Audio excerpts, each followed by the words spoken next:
Hello seventh class. आज हम fractions पढ़ेंगे जो है आपका चैप्टर नंबर 2।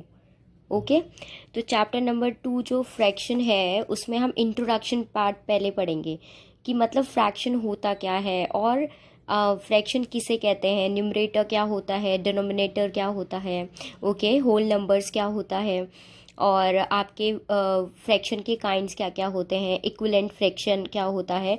तो ये सब हम डिटेल में पहले पढ़ेंगे, then we will start with exercise 2.1। Okay, तो सबसे पहले फ्रैक्शंस क्या होता है। तो कोई भी चीज़ जिसको हम a/p की फॉर्म में लिखते हैं, ठीक है, उसको हम क्या बोलते हैं, फ्रैक्शन बोलते हैं। ओके, जिसमें एक कंडीशन होनी चाहिए। पहला चीज़, फ्रैक्शन के लिए 2 रूल लेंगे। पहला रूल कि वो a/b की फॉर्म में होना चाहिए। a/b मतलब जो ऊपर वाली जो नंबर है उसको हम क्या बोलते हैं, न्यूमरेटर।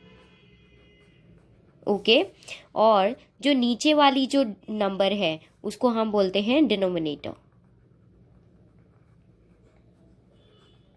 ओके, तो मतलब हर फ्रैक्शन में एक न्यूमरेटर और एक डिनोमिनेटर होता है। ठीक है, दूसरी कंडीशन ये होती है कि जो हमारी डिनोमिनेटर होता है वो कभी भी, जो हमारा डिनोमिनेटर होता है वो कभी भी 0 के इक्वल नहीं होना चाहिए, मतलब उसकी कोई ना कोई वैल्यू होनी चाहिए। ठीक है, और ये जो तीसरी कंडीशन ये है कि ये जो दोनों नंबर होने चाहिए, मतलब ए और बी होना चाहिए, वो क्या होने चाहिए, होल नंबर्स होने चाहिए। कैसे नंबर्स होने चाहिए, होल नंबर्स होने चाहिए। होल नंबर्स कौन से होते हैं, ऐसे नंबर जो कि 0 को ऐड कर दें, उसके बाद जितने भी हमारे काउंटिंग नंबर्स हैं 1, 2, 84, 98, 1284 या कितना भी बड़ा नंबर हो, वो सारे के सारे क्या होते हैं, होल नंबर होते हैं। लेकिन होल नंबर कहाँ से स्टार्ट होता है, 0 से।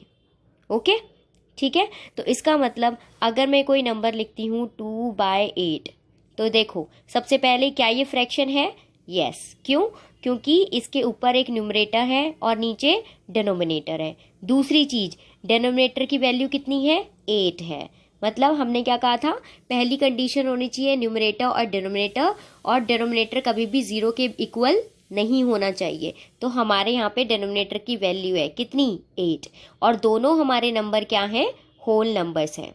राइट, दोनों होल नंबर्स हैं। 2 भी हमारा होल नंबर है और 8 भी हमारा होल नंबर है। ठीक है, आपको फ्रैक्शन समझ में आया। फ्रैक्शन क्या होता है, कोई भी नंबर, जब हम किसी भी नंबर को हम a/b की फॉर्म में लिखते हैं, मतलब न्यूमरेटर डिनोमिनेटर की फॉर्म में लिखते हैं, और वो दोनों नंबर क्या होते हैं, होल नंबर होते हैं, तो वो हमारा क्या कहलाता है, फ्रैक्शन कहलाता है। ओके, आगे चले। ठीक है, अब क्या आते हैं, अब कुछ फ्रैक्शंस के काइंड्स आते हैं। ठीक है, काइंड्स ऑफ फ्रैक्शंस।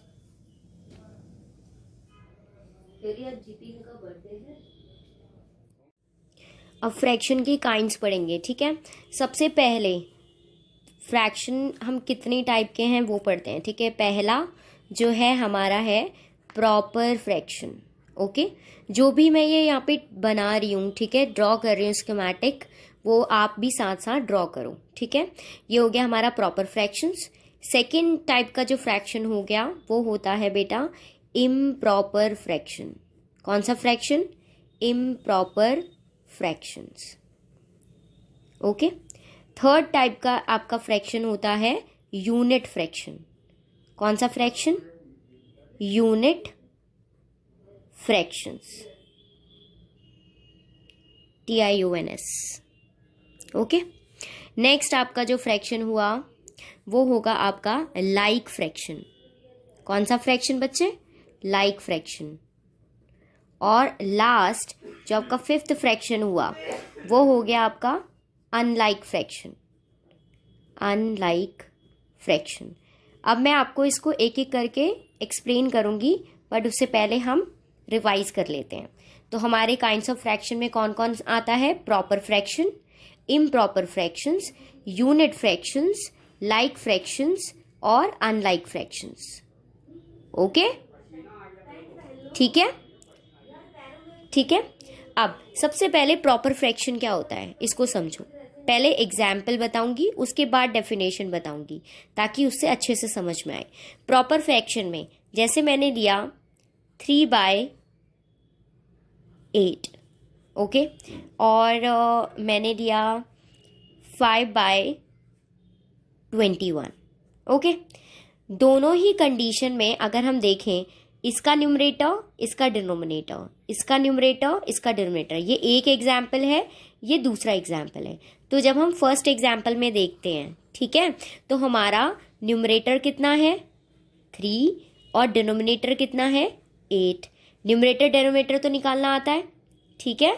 तो अब इसमें क्या दिख रहा है कि जो हमारा डिनोमिनेटर है, इन दोनों में बड़ा कौन है, इन दोनों में 8 बड़ा है, किससे 3 से। तो इसका मतलब जो हमारा डिनोमिनेटर है वो न्यूमरेटर से बड़ा है। इतनी बात समझ में आई। अब नेक्स्ट वाले केस में चलते हैं। नेक्स्ट वाले केस में हमारा न्यूमरेटर कितना है, हमारा न्यूमरेटर है नेक्स्ट वाले केस में 5, ओके। और डिनोमिनेटर कितना है, डिनोमिनेटर है 21, यही है, ठीक है। अब आप खुद बता सकते हो कि इसमें न्यूमरेटर बड़ा है कि डिनोमिनेटर, डिनोमिनेटर बड़ा है। तो इसका मतलब 21 क्या है 5 से बड़ा है। तो मतलब डिनोमिनेटर क्या है यहाँ पर, क्या है, न्यूमरेटर से बड़ा है। तो ऐसे फ्रैक्शन जिसमें जो न्यूमरेटर होता है वो छोटा होता है डिनोमिनेटर से, उन फ्रैक्शंस को हम कहते हैं प्रॉपर फ्रैक्शन। कैसे फ्रैक्शन, ऐसे फ्रैक्शन जिसमें डिनोमिनेटर बड़ा होता है न्यूमरेटर से, उन फ्रैक्शंस को हम कहते हैं प्रॉपर फ्रैक्शंस। आगे बात समझ में, ठीक है। अब नेक्स्ट चलते हैं। नेक्स्ट आता है आपका इम्प्रॉपर फ्रैक्शन। कौन सा fraction, improper fractions. Improper fractions में फिर हम क्या लेंगे, पहले एग्जाम्पल लेंगे और उसके बाद क्या करेंगे, हम इसके आगे इसको समझेंगे, ठीक है। अब सपोज मैंने लिया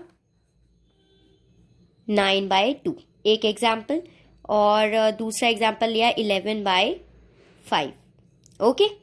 सबसे पहली बात, पहला चीज वही करो, न्यूमरेटर क्या है इसमें 9 और डिनोमिनेटर कितना है 2, ठीक है। इधर आ जाओ, न्यूमरेटर कितना है 11 और डिनोमिनेटर कितना है 5। तो मतलब इस केस में क्या है, जो इन दोनों केसेस में न्यूमरेटर क्या है, डिनोमिनेटर से बड़ा है। मतलब जिस भी केस में इम्प्रॉपर फ्रैक्शन क्या होता है, ऐसे फ्रैक्शन जिसमें न्यूमरेटर जो होगा वो डिनोमिनेटर से बड़ा होगा, उसको हम क्या कहते हैं, इम्प्रॉपर फ्रैक्शन कहते हैं। तो हम कैसे डिफाइन कर सकते हैं, a fraction in which the numerator is greater than the denominator is called as improper. तो थर्ड टाइप का फ्रैक्शन है यूनिट फ्रैक्शन। यूनिट फ्रैक्शन, अब यूनिट से नाम जानो। जब हम बोलते हैं यूनिट टेस्ट, यूनिट का मतलब क्या होता है, यूनिट का मतलब होता है कोई भी वन। यूनिट डिजिट मतलब जो आपकी वंस प्लेस पे जो डिजिट है उसको हम यूनिट डिजिट बोलते हैं। तो यूनिट का मतलब क्या होता है, वन। यूनिट का मतलब वन, ओके, समझ में आ गया। तो यूनिट फ्रैक्शन के पहले एग्जाम्पल लेते हैं फिर समझते हैं। तो जैसे मैंने लिया 1/9, 1/5, 1/29, 1/16, ओके। तो ये इन सब में देखो कॉमन चीज क्या है कि मैम सबका न्यूमरेटर का जो वैल्यू है वो कितना है 1। तो मतलब यूनिट फ्रैक्शन वो फ्रैक्शन होता है जिसमें हमेशा जो न्यूमरेटर होता है वो क्या होता है 1, ठीक है। तो वो क्या होता है यूनिट फ्रैक्शन, ओके, ठीक है। नेक्स्ट आते हैं लाइक फ्रैक्शन। क्या होता है, क्या आ रहे हैं, लाइक फ्रैक्शन। लाइक फ्रैक्शन क्या होता है, ये हमने 5th क्लास में सीखे होंगे इजीली, क्योंकि ये टॉपिक एक्चुअली 5th क्लास का ही है, 5th स्टैंडर्ड का। तो लाइक फ्रैक्शन क्या होते हैं, लाइक क्या होते हैं, जैसे कैसे लाइक फ्रैक्शन होते हैं, कैसे, एक एग्जाम्पल लेते हैं 2/9 और 8/9, ठीक है। दोनों में डिनोमिनेटर क्या है 9, ठीक है। तो ये क्या हो गए लाइक फ्रैक्शन। मतलब ऐसे फ्रैक्शन, इसमें हम दो फ्रैक्शन को कंपेयर करते हैं, तब हम पता लगाते हैं कि ये लाइक फ्रैक्शन है या नहीं है। जैसे कि मुझे ये पता लगाने के लिए, जैसे मेरे पास ये वाला पेन है, अगर किसी के पास ऐसा पेन होगा तभी तो मैं बोलूँगी ना कि मेरे जैसा पेन है। आई बात समझ में, ठीक है। तो मतलब जब भी हम लाइक फ्रैक्शन की बात करते हैं तो हमारे पास कम से कम 2 या 3 फ्रैक्शंस होने चाहिए जिनको हम कंपेयर करके बता सकें कि वो लाइक फ्रैक्शन है या नहीं है, ओके, तो 2/9 8/9 दोनों का डिनोमिनेटर क्या है, सेम, तो ये हो गया like fraction.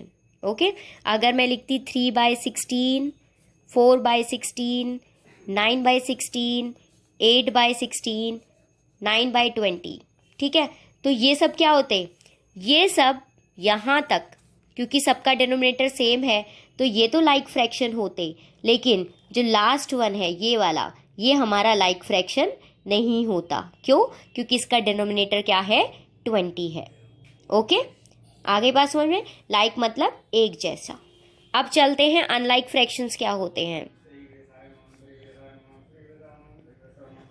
Unlike fractions normal, भाई 9/20 लिख दिया, 6/14 लिख दिया, 2/8 लिख दिया, कुछ भी लिख दिया, ठीक है, तो मतलब जिसमें कोई भी चीज मिल ना रही हो, आपके सारे डिनोमिनेटर क्या हो, अलग अलग हो, इसका डिनोमिनेटर इससे मैच नहीं करता, इसका डिनोमिनेटर इससे मैच नहीं करता, तो इसका मतलब ये क्या हो गए, हमारे अनलाइक फ्रैक्शंस हो गए। आगे आगे बात समझ में, ठीक है। अब हम क्या करते हैं, इन्हीं के अकॉर्डिंग अपनी एक्सरसाइज 2.1 के कुछ क्वेश्चंस करते हैं। तो 2.1 का पहले हम करेंगे क्वेश्चन नंबर 2। ओके, क्या लिखा हुआ है इसमें, right the names of the groups of the fraction. तो अगर हम फर्स्ट वाला देखते हैं, 1/2, 2/4, 5/10, 12/24। ओके, ये मैंने आपको अभी नहीं पढ़ाया है, इसको अभी आप कट कर दो, ये मैं अभी आपको जब समझाऊंगी उसके बाद। सेकेंड वाला देखो, सेकेंड वाले पे अगर हम ध्यान दें तो सबका हमें क्या बताना है, नेम लिखना है। अभी हमने पढ़े थे like fraction, unlike fraction, unit fraction, proper fraction, improper fraction, उन्हीं के अकॉर्डिंग इसमें नाम लिखना है, ठीक है। तो कौन सा ग्रुप है फ्रैक्शन का वो हमें बताना है। तो देखो सबका डिनोमिनेटर क्या है, 1, तो ये कौन सा फ्रैक्शन होगा, यूनिट फ्रैक्शन। ओके, थर्ड पे आते हैं, 15/9, 17/11, 13/25, 60/40। इसको जरा ध्यान से देखो और मुझे बताओ कि इन सब में क्या सिमिलैरिटी है, मतलब एक जैसी चीज क्या है। अगर हम क्वेश्चन नंबर 2 का थर्ड नोटबुक में अगर करते हैं, क्या है, 15/9, 17/11, 30/25, 60/40, यही क्वेश्चन है। ओके, अब इन सब में देखो न्यूमरेटर क्या है 15, डिनोमिनेटर 9, मतलब डिनोमिनेटर छोटा, हमारा हो जाएगा इम्प्रॉपर फ्रैक्शन, ठीक है। थर्ड वाला देखो, इसको मैं यहीं पे समझा देती हूँ। जब भी आपका कुछ इस फॉर्म में होता है, ऐसे 5, 1, 2 इस तरीके का, ठीक है, तो इसे हम कहते हैं मिक्स्ड फॉर्म में। कौन से फ्रैक्शन, मिक्स्ड फ्रैक्शन। कौन सा फ्रैक्शन, मिक्स्ड फ्रैक्शन। ऐसे हो गया या ऐसे लिखा होगा, तो इसे हम क्या कहते हैं, मिक्स्ड फ्रैक्शन कहते हैं। तो ये हमारा फोर्थ वाला कौन सा हो गया, मिक्स्ड फ्रैक्शन। लास्ट वाला ये बताइए, 2/5, 4/5, 7/5, 9/5, सब में डिनोमिनेटर क्या है, सेम है। तो जिनके डिनोमिनेटर सेम होते हैं वो कौन से फ्रैक्शन होते हैं, मैंने बताया था, चेक करो क्या होगा, लाइक फ्रैक्शन, ठीक है। नेक्स्ट आ जाओ, 7/11, 2/11, 4/13, 9/11, बताओ कौन से फ्रैक्शन है ये। अगर हम सबको देखें तो ये लाइक फ्रैक्शन नहीं बन सकता, क्योंकि एक फ्रैक्शन क्या है इसमें, एक फ्रैक्शन का जो डिनोमिनेटर है वो क्या है, डिफरेंट है, तो ये एक तो अनलाइक फ्रैक्शन हो गया, ठीक है। और दूसरी चीज अगर हम देखें तो ऊपर हमारा क्या है, न्यूमरेटर छोटा है और डिनोमिनेटर बड़ा है, तो जब भी डिनोमिनेटर बड़ा होता है तो मैंने क्या बताया था, कौन सा फ्रैक्शन होता है, प्रॉपर फ्रैक्शन। तो ये क्या हो जाएगा, प्रॉपर फ्रैक्शन। ओके,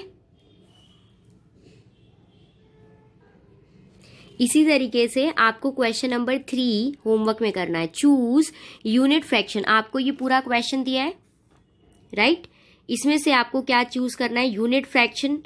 एक आप काम करना ऐसे, इस तरीके से जो आपको दिया है आप ऐसे करके लिखोगे यूनिट फ्रैक्शन, ठीक है। उसके बाद एक लाइन खींचो, ड्रॉ करो, उसके बाद लिखो प्रॉपर फ्रैक्शन, ठीक है। उसके बाद लाइन ड्रॉ करो, फिर क्या लिखा है इम्प्रॉपर फ्रैक्शन और फिर लिखा है मिक्स फ्रैक्शन। इस तरीके से जो आपके नंबर्स दिए हैं, जैसे 1/7, 1/7 कैसा है यूनिट फ्रैक्शन, तो यूनिट फ्रैक्शन का जो हमने ये कॉलम बनाया है वहां पर आप 1/7 लिखो, फिर कॉमा, फिर जो जो आपको यूनिट फ्रैक्शन दिखते हैं वो आप लिखते जाओ।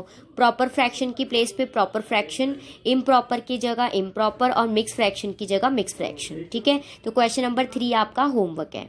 ठीक है, अब एक चीज मैंने आपको अभी यहाँ पे छोड़ने के लिए कहा था, कौन सा क्वेश्चन नंबर 1, इसमें क्या था आपको मैंने एक चीज नहीं बताया था, वो था इक्विवेलेंट फ्रैक्शन।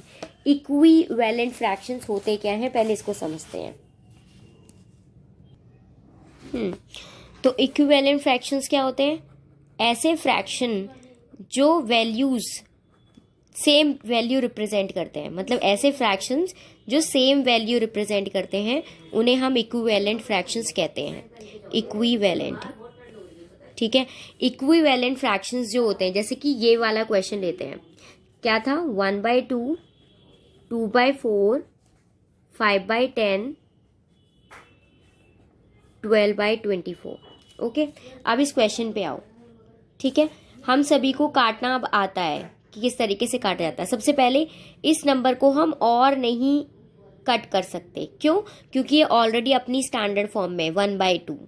ठीक है, ये भी अपने आप, ये लास्ट है, इन दोनों का कोई कॉमन फैक्टर नहीं है तो ये नहीं कटेगा।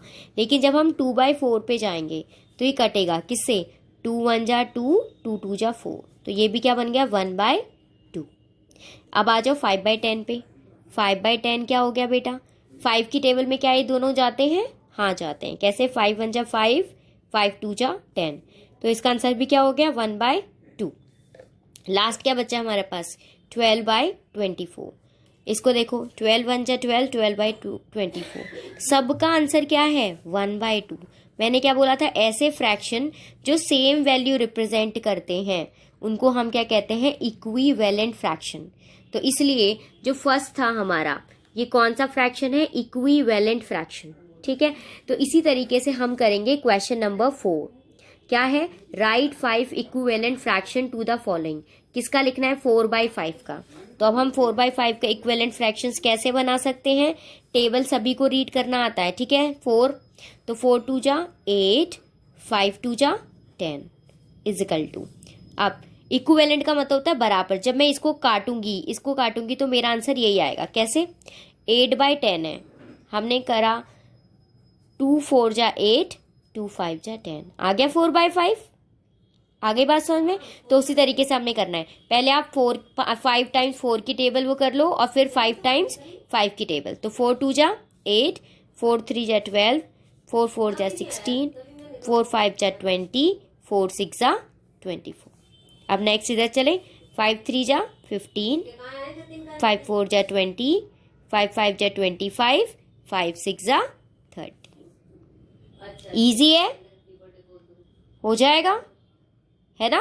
आ गए ये सारे इक्विवेलेंट फ्रैक्शन। इक्विवेलेंट फ्रैक्शन क्या हो गए, वो दिखते तो अलग हैं लेकिन जब हम उनको स्टैंडर्ड फॉर्म में लाते हैं, मतलब उनकी सिंपलेस्ट फॉर्म में लाते हैं, तो उनकी वैल्यू वो क्या करते हैं, सेम वैल्यू रिप्रेजेंट करते हैं। जैसे कि अच्छे तरीके से और समझ लो, जैसे कि 16/20 है, 16/20 इसको कैसे हम इसे काटेंगे, तो हम इसे सिंपल फॉर्म में लाएंगे। तो 4 4 जा 16, 4 5 जा 20, दिखता तो ये 16/20 है लेकिन इसकी वैल्यू कितनी है 4/5, इसकी वैल्यू भी कितनी है 4/5 और इसकी वैल्यू भी 4/5। तो ऐसे फ्रैक्शन जो कि सेम वैल्यू रिप्रेजेंट करते हैं उनको हम क्या कहते हैं, इक्विवेलेंट फ्रैक्शंस। ओके, तो आज का टॉपिक मैं यहीं कंप्लीट कर रही हूँ। ये जो आपका क्वेश्चन नंबर 4 है ये आपको होमवर्क में करना है। ठीक है, ओके, बाय।